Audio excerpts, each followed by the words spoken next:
गुर्जरों के आराध्य भगवान देवनारायण जिनकी 1111वीं जयंती है और इसी मौके के ऊपर भीलवाड़ा के अंदर प्रधानमंत्री नरेंद्र मोदी भी आ सकते हैं। वहीं चुनाव जैसे ही नजदीक आते हैं वैसे ही गुर्जरों को साधने की रणनीति शुरू हो जाती है। एक तरफ भाजपा, एक तरफ कांग्रेस, दोनों गुर्जरों को वोट बैंक मान करके अपने अपने पक्ष में करने को लेकर लगी रहती है। इसी पर बातचीत के लिए आज हमारे साथ में कर्नल देवानंद गुर्जर भी स्टूडियो के अंदर मौजूद है। कर्नल साहब, आपका स्वागत है।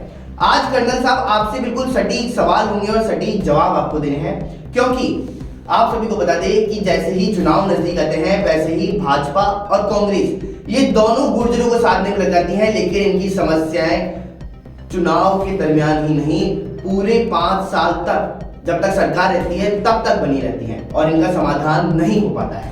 तो कर्नल साहब, सबसे पहले तो भगवान देवनारायण जी की जयंती है, तो उसके ऊपर आप क्या कहना चाहेंगे? जी नमस्कार पुलकित जी, आपका बहुत बहुत धन्यवाद, अभिनंदन कि आपने हमारे भगवान देवनारायण जी के जन्मोत्सव के उपलक्ष्य में ये कार्यक्रम रखा है। बिल्कुल। और देशवासियों तक मैं ये बता दूं कि 28 जनवरी इस साल उनकी जन्मोत्सव मनाया जाएगा 1111वां।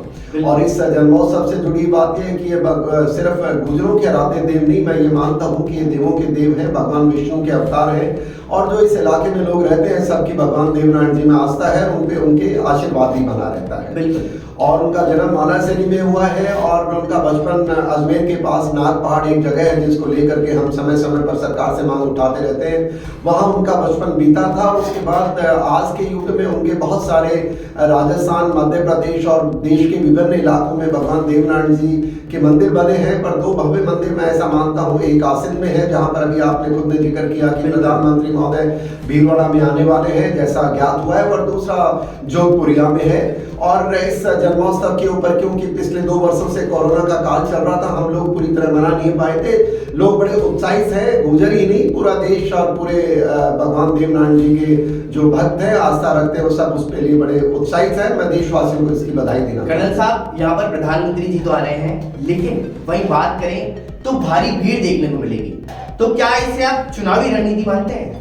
देखिए पुलकित जी, आपका सवाल आपने अपने प्रल्यूड में बोला था कि ऐसा क्या कारण है कि गुर्जरों को 5 वर्ष तक कोई याद नहीं करता, जो ही चुनावी माहौल आता है तो ये बात बहुत सत्य है पुलकित जी। राजस्थान के साथ ये बड़ा दुर्भाग्य मानता हूं मैं कि पिछले मैं 20 वर्षों से देख रहा हूं, जब से गुर्जर जागरूक हुए हमारा इस्तेमाल सारी पॉलिटिकल पार्टीज करती हैं और ये खुल के किया है। और आपको सबको ज्ञात है कि आरक्षण की मांग गुर्जर समाज की 1999 से लेकर के चली थी, एसटी आरक्षण की। उसका अंजाम क्या हुआ आपको मेरे को पता है, किस प्रकार से राजनीतिक दलों ने हमारे साथ अन्याय किया और आखिर में 72 मौतें हमारी झोली में डाल दी। जो बच्चियां, जो 72 लोग जो हमारे शहीद हुए, जिनको हम शहीद मानते हैं, पर सरकार ने आज तक ये क्लियर नहीं किया और हम उनसे मांग करते हैं। हमारे एसटी आरक्षण का तो आपने वो खत्म कर दिया, एक एमबीसी का पिटोरा पकड़ा दिया। जब हमारा खुद का समाज भी इस पे गुमराह हो चुका कि ये एमबीसी मिला, क्योंकि मैं देशवासियों हमारे से आपको बताऊं पुलकित जी, पहले हम ओबीसी में आते थे 99 तक, और जब जाट समुदाय को ओबीसी में इन्होंने जोड़ा तो अब इसलिए हम गुर्जरों का उसमें कोई ठिकाना नहीं था और उसके फलस्वरूप हमने मांग उठाई कि हमें एसटी में जोड़ा जाए, जो बिल्कुल सही मांग थी। और सरकारों ने मांगने तक पहुंची, पर उसका अंजाम राजनीतिक इस तरह हुआ कि उसमें हमारे लोग भी शामिल हैं। ऐसा नहीं कि पुलकित जी सिर्फ राजनेताओं को दोष दिया जाए, राजनीतिक पार्टी को। सच्चाई है, सबने मिलकर के हमारी एसटी की मांग को गुमराह किया, समाज को गुमराह किया और आज एक एमबीसी का पिटारा पकड़ा दिया जिसमें 5 जातियां जोड़ दी। और एंड में गुर्जर समुदाय को क्या मिला? 72 मौतें मिली और कुछ नहीं मिला पुलकित जी। और उनके लिए मैं सरकार से आपके माध्यम से मांग करता रहता हूँ और आज भी मांग दोहराना चाहता हूँ कि इनकी न्यायिक जांच करके हमें बताएं कि हमारे जिन गुर्जर समाज के बंधुओं को सरकारी गोलियों से भूना गया था, उनका दोष था या नहीं था, वो शहीद माने जाएं। आप क्या मानते हैं? एक न्यायिक जांच की हम मांग करते हैं, तो ये एक बड़ा बहुत मामला है। इसके साथ आपने कहा राजनीति, देखिए सब राजनीति होनी चाहिए, देश के अंदर राजनीति एक अच्छी चीज है, पर एक समाज को गुमराह करके और इस तरह से बांट दिया जाए कि उसके मूलभूत मुद्दों से गुमराह कर दिया जाए। देखा जाए तो सरकार अभी जो राजस्थान के अंदर बनी थी वो कांग्रेस की बनी थी, मुख्यमंत्री अशोक गहलोत की। उस टाइम भी गुर्जरों को साधने की कोशिश थी और गुर्जरों को साधने के बाद में ही ये चुनाव जीते गए थे। मैं आपको बता दूं कि सचिन पायलट की इसमें बहुत बड़ी भूमिका थी। 22 सीटों से लेकर के वह इन सीटों को बढ़ा करके राजस्थान की सरकार बनाने में सबसे अहम भूमिका निभा रहे थे। तो अब आप क्या मानते अंकित जी देखिए, मैं एक बात बता दूं, राजस्थान में कोई भी सरकार जब तक गुर्जर उनको समर्थन नहीं करेंगे, करीब 70 सीट है, वो तो ये कंट्रोल यही करते हैं साहब, वो बन ही नहीं सकती। पर दुर्भाग्य ये कि हमारे वोट का आप इस्तेमाल करो, हम चाहते हैं, लेकिन हमारे मुद्दों का हल कब होगा? हमारे शेड्यूल ट्राइब आरक्षण, मोदी जी आ रहे हैं, आपने बताया, मैं मोदी जी से आग्रह करूंगा, क्योंकि बाकी ये मैं चर्चा बेकार है, व्यर्थ है। राजस्थान में तो एक बार एक आता है, और जब ये हमारे मुद्दों की चर्चा होती है, पुलकित जी कोई नहीं करता है खुल करके। मैं कह रहा हूं हमारे एसटी आरक्षण का क्या हुआ? दूसरा, हमारे जो 72 आदमी मरे उनका क्या हुआ? मोदी जी कुछ इसके ऊपर आप हमारी भावनाओं को शांत करें, आकर के न्याय करें हमारे उन 72 आदमियों के साथ, हम न्याय जांच मांग रहे हैं। और दूसरी बात पुलकित जी, आरक्षण के ऊपर क्या हुआ? कोई सरकार हमें गुमराह कर रही है आज भी। और तीसरी बात, सबसे बड़ी बात ये कि देखिए, जब शिक्षा की बात आती है, मैं पिछले हमारे गुर्जर महासभा की ओर से जोधपुरिया और सवाई भोज 2 जगह यूनिवर्सिटी की मांग कर रहे हैं। देखिए, आपको पता, देवनारायण बोर्ड बनाया गुर्जरों के लिए, पर उसमें सबको जोड़ दिया, ये राजनीति होती है। तो मैं गुर्जर विशेष 2 हमारे जो देव स्थान है और 1111वीं इनकी जन्मस्थली है, मोदी जी आपसे आग्रह करूंगा, आप आ रहे हैं तो कुछ तो ऐसा हमारे यहाँ 2 यूनिवर्सिटी की घोषणा करके जाए, ऐसा मैं मानता हूँ। और जो लास्ट में मोदी जी आपसे गुजारिश करूंगा, प्रदेश के चीफ मिनिस्टर महोदय, इनसे भी गुजारिश करूंगा कि देखिए, राजस्थान के अंदर सबसे बड़ा दुर्भाग्य क्या है कि हमारे गुर्जर समाज के, मैं तो एक सैनिक हूं, मैंने देखा कि हमारे कोई पॉलिटिशियन तैयार ही नहीं किए उस कद के जो समाज की बात रख सके और जो पॉलिटिकल पार्टीज को मार्गदर्शन कर सके, क्योंकि इतना बड़ा वोट बैंक है।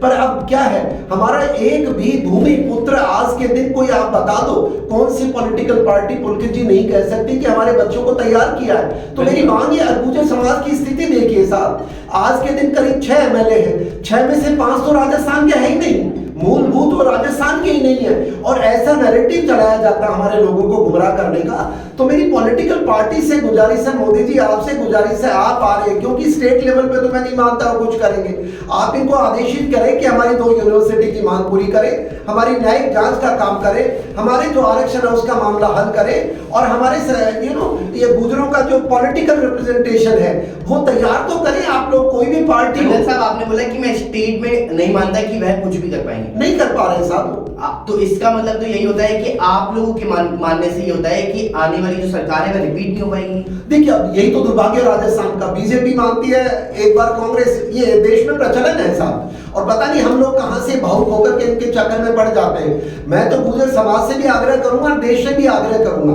मोदी जी का नेतृत्व तो बिल्कुल सही है, इसीलिए मोदी जी से गुजारिश कर रहा हूं। मैंने राजस्थान सरकार पे तो छोड़ दिया मामला, क्योंकि आप खुद जानते हैं कि 4 साल तक गुर्जरों की कोई गिनती नहीं की। जोधपुरिया देवधाम, आपको याद है पुलकित जी, आपके चैनल पे मैंने मांग उठाई थी कि वहां की सड़क बने, निवाई मोड़ से लेकर के वहां तक, और हमारी वो ऐसी जगह जहां एमपी गुर्जर, एमएलए गुर्जर, प्रधान को सब किसी ने नहीं बनवाई। गहलोत जी का धन्यवाद हो, 4 साल बाद इस साल उन्होंने बजट में घोषणा की है। तो गुर्जरों के साथ शिक्षा की बात, हम यूनिवर्सिटी तो मांग रहे हैं पुलकित जी, और क्या मांग रहे हैं, और I am sure Modi ji हमें दे सकते हैं एससी आरक्षण। अब मोदी जी से क्यों उम्मीद है, मैं आपको कारण बताता हूँ। मोदी जी एक ऐसे व्यक्ति आज के दिन राष्ट्र के अंदर जिनका मैं ही नहीं पूरी दुनिया सम्मान करती है, और कश्मीर में हमारे गुर्जरों को लेकर के जिस प्रकार मोदी जी और अमित भाई ने हमारी मदद की, वहां पर एसटी आरक्षण हमें दिया है, वहां फॉरेस्ट राइट एक्ट दिया है, हमें एट्रोसिटीज एक्ट दिया, तो मैं इसलिए उम्मीद लगा रहा हूं। और राजस्थान में एक समस्या और है गुर्जरों की, यहाँ अभ्यारण्य बने हुए, सवाई माधोपुर देख लो, अलवर देख लो, और उसके इर्द गिर्द गुर्जर रहते हैं, ये फॉरेस्ट के नाम से उनको क्या कर रखे, प्रताड़ना की जा रही है। और सबसे बड़ी बात, हमारे गुर्जर आराध्य देव भगवान देव नारायण जी के आप मोदी जी मंदिर में आ रहे, फॉरेस्ट डिपार्टमेंट को इन सरकारों ने हमारी जो भगवान देव नारायण जी की जो स्थान है, जन्मस्थलीय कर्मस्थलीय सवाई भोज की, नाग पहाड़ अजमेर में फॉरेस्ट को दे दी। और आपको बता दूं देशवासियों, जब भी भगवान देव नारायण जी का कोई मंदिर बनता है पुलकित जी, वहीं से वो पाठ मिलती है। हम मूर्ति पूजा में भगवान देव नारायण जी विश्वास नहीं करते थे, पाठ होती है और वो उसी पर्वत श्रृंखला में मिलती है। और वो जब वहां पर फॉरेस्ट को दे दिया तो हमारा, हम तो कहते हैं उसको देव स्थान घोषित किया जाए, जिस प्रकार से अभी जैन आस्था वाले लोगों ने सड़कों पे आए, एक दिन हमें गुर्जरों को भी आना पड़ेगा। तो मैं मानता हूं ये बहुत एक अच्छा मौका है, मोदी जी पधार रहे हैं। मोदी जी वैसे ही हमारे गुर्जरों की कश्मीर में मदद की है, बकरवालों की मदद की है। मैं यहाँ राजस्थान में बस उनसे 3-4 हमारी गुजारिश है, वो मैंने की है, उम्मीद करता हूँ पूरी होगी। बिल्कुल कर्नल साहब, गुर्जर सड़कों पे तो आते ही हैं, राजस्थान में ऐसा पहले कई बार देखने को मिला है, लेकिन वहीं इस बार देखने की बात यही रहेगी, क्या गुर्जर इस बार बीजेपी के पक्ष में होंगे या फिर कांग्रेस के पक्ष में होंगे। देखा जाए तो अभी किसान सभा जो कर रहे हैं वह सचिन पायलट कर रहे हैं और इन्हीं के चलते हुए भारी तादाद में लोग इकट्ठा हो रहे हैं। देखा जाए तो सचिन पायलट की तरफ गुर्जर हो रहे हैं, लेकिन कांग्रेस की अंदरूनी कलह के चलते हुए सचिन पायलट को दरकिनार किया जा रहा है। तो इस पर आपका क्या कहना है? एक बात बिल्कुल देखिए, क्या सचिन पायलट जी से हमें मैं बताऊं समाज को क्या लेने देना। राजनीतिक लोग अपनी अपनी पार्टियों के होते हैं, कोई कौम का नहीं होता है। अगर ये कौम के होते, चाहे सचिन पायलट जी थे या उससे पहले हमारे बड़े बड़े नेतृत्व जो भी गुजरे, राजनीतिक लोग मैं उनको बहुत बड़ा मानता हूं, मैं उनकी चर्चा नहीं कर रहा हूं, पर मैं मानता हूं राजस्थान में कोई भी राजनीतिक व्यक्ति गुर्जर समाज का होने के बाद उसने गुर्जर समाज के लिए कुछ नहीं किया। अगर किया हो तो पुलकित जी मुझे आज बता दें। हमारी एसटी आरक्षण की मांग थी, हमें मिली क्या? हमारी मांग है जो बेहतर हमारी होती है उनके न्यायिक जांच हमें चाहिए। हमारी मांग है यूनिवर्सिटी खुले सवाई बोझ और जोधपुरिया में खुली क्या? हमारी मांग है कि जो अजमेर का नाग पहाड़ है उसको सुरक्षित और हमारा धर्मस्थल घोषित किया जाए, नहीं हुआ। और एक तो और पुलकित जी देखिए, अगर राजस्थान सरकार इतनी संवेदनशील होती, मैं व्यक्ति विशेष चर्चा नहीं कर रहा हूं, आज कांग्रेस की सरकार है, पिछले 5 वर्षों से पुलकित जी दुनिया के सबसे यंगेस्ट विक्टोरिया क्रॉस कमल राम गुर्जर है करौली के, उनके नाम से हर उनके जन्म दिवस के ऊपर हम सरकार को चिट्ठी लिखते हैं, उनके नाम से कॉलेज बना दो, उनके नाम से एक मूर्ति स्थापित हो जाए जिससे कि युवा प्रेरणा ले सके। सबसे दुनिया के यंगेस्ट विक्टोरिया क्रॉस है जो हिंदुस्तान का वीर पदक नहीं है, उस जमाने के पूरे जब भारत हमारा अखंड था उस दौर का पूरी दुनिया का है। और उसके अलावा एक हमारे कैप्टन धाबाई जी पहले वीर चक्र है राजस्थान के, मतलब हिंदुस्तान के पहले वीर चक्र है, उस समय 8 एक साथ दिए गए थे। उनकी भी आज तक जयपुर में या झुंझुनू में एक भी मार्ग पे स्थान नहीं है। तो ये गुर्जर समाज से मैं देखता हूं कि ये नेताओं के नाम हम नहीं लेंगे, पर सरकारों से मेरा आग्रह है कि आप समाज सब पार्टियों का हो सकता है, पर आप समाज के मुद्दे कब हल करेंगे? और इस बार मुझे पूरा यकीन है पुलकित जी, ये भीड़ और मुझे नहीं पता है, गुर्जर समाज से मेरा आग्रह है कि इस बार आपने वोट उसको देना है जिसने आपकी समस्या का वादा अपने मैनिफेस्टो में करे। अगर मैनिफेस्टो में वादा नहीं करता है तो उनकी लीपापोती में ना आए। और हमारी समस्या है, वैसे भी गुर्जर राष्ट्रभक्त है और हमें इन चीजों से नहीं लेना देना है, पॉलिटिकल एफिलिएशन कुछ भी हो। पर आज जो आपके इस प्रोग्राम के महत्व, मैं तो मोदी जी से उम्मीद करता हूं आ रहे हैं, घोषणा करेंगे और मुझे पूरा यकीन है मोदी जी करेंगे, ऐसा मैं मानता हूं। कर्नल साहब, घोषणाएं तो की जाती है लेकिन उस घोषणाओं के ऊपर अमल करना सबसे बड़ी बात होती है, क्योंकि जितनी भी सरकार आई है वह सब गुर्जरों के लिए घोषणा करती हैं लेकिन उस पर खरी नहीं उतर पाती हैं। अब देखने की बात इसमें यही होगी कि क्या प्रधानमंत्री यहाँ आकर के गुर्जरों के लिए कुछ करते हैं या फिर इस बार कांग्रेस कोई नया दाव खेल करके गुर्जरों के लिए कुछ करेगी। जो आने वाला बजट है जो मुख्यमंत्री अशोक गहलोत अभी हाल ही में पेश करने वाले हैं।